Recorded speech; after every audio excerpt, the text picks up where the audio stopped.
পৃথিবীতে যদি কেউ নিঃস্বার্থভাবে ভালোবাসেন তাহলে তারা হলেন বাবা মা।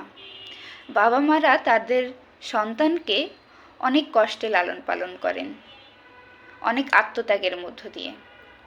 তাদের সারা জীবনের উপার্জন ব্যয় করে ছেলে মেয়েদের পিছনে।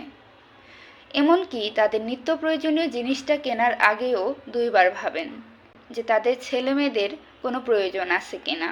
কিন্তু ছেলেমেয়েরা বড় হলে বাবা মারা পর হয়ে যায়, দিন শেষে অবহেলার শিকার হয়।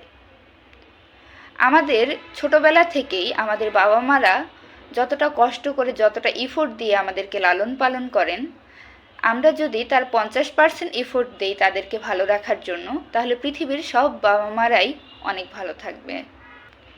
মা, বাবা, আমি তোমাদেরকে অনেক ভালোবাসি। তোমরা আমার জন্য দোয়া করবে, আমি যেন তোমাদেরকে ভালো রাখতে পারি।